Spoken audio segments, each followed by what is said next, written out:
The first person who got cut off, Deebo Samuel, traded for a 5th-round pick, which is so funny. I mean, a couple of years ago, he was in the running for Offensive Player of the Year. He was first-team All-Pro. Then he got a podcast because he's like a crossover star.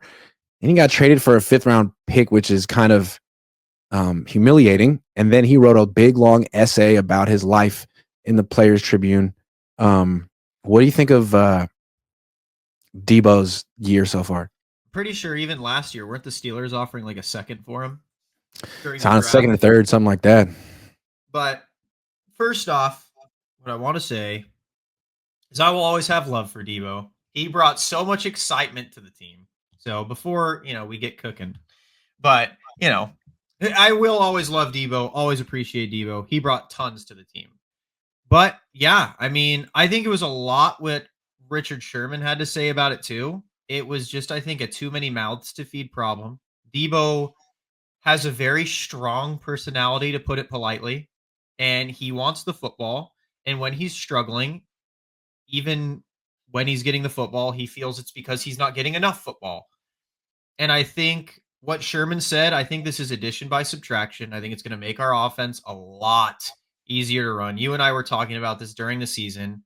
Stop force feeding to Deebo. Please get Kittle more involved. Please. And when they got Kittle more involved, what happened to our offense? It looked amazing. So I think Kyle realized we still got Kittle. We still got Pearsall. We still got Juwan. We still got Christian. It's not like we're out of weapons without Deebo. So I wish the Commanders luck. I wish Deebo luck. But I think this was such an obvious move from everyone who's watched Deebo the last few years. I don't even really like the move that much for the Commanders. It's like you have Jaden Daniels in his second year. Why are you messing around with Deebo? Dude. He needs the ball. Like, why don't you get Jaden Daniels, a receiver who's around his age? You got Terry McLaurin and Deebo. They're old. Grant, I was getting... Come on, Adam Peters.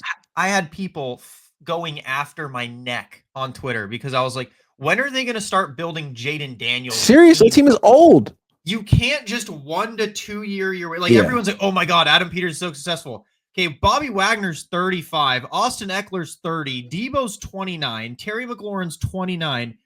Dude, in 2 years, Jaden Daniels' team's going to be retired. Or not retired, but they're going to be like way over the hill. I could not agree more. I do not like the Deebo pickup for the Commanders.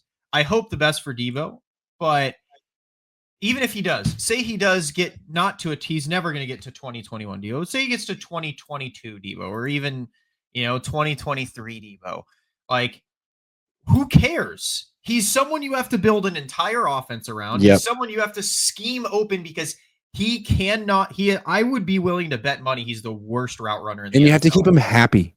Yes. Otherwise, he goes on social media or talks about it on his podcast. He's just a distraction. He's like a Draymond. He's more about himself than he is about the team. He's like Draymond, but without the consistency, which is a problem. Like, and yeah, that's my thing, man. It's like he was getting his targets this year too, and he was like the whole funny part about someone fact checking his tweet where it was like, "I'm just not getting the ball." And they're like, "Yes, he is. He's leading the team in drops." It's like, but that's the player, right? And let's be real, the Commanders had a really easy schedule. Every rookie seems to go through a sophomore slump because everyone has tape on them. Dak is coming back. The Cowboys are actually making semi-intelligent moves this offseason. You have the Super Bowl champion Eagles. That division is not going to be a cakewalk. The Giants are getting super aggressive. That division isn't going to be a cakewalk. You're not going to have an easy schedule anymore because you just got out of the NFC Championship game. So it's like, now you have to worry about keeping Deebo happy. But it seems like the Commanders just want all the Niners, like, scraps. They're looking at Hufanga. They're looking at Greenlaw. It's like, okay, Peters, can you actually find young guys? Can you? He found Jaden Daniels, great.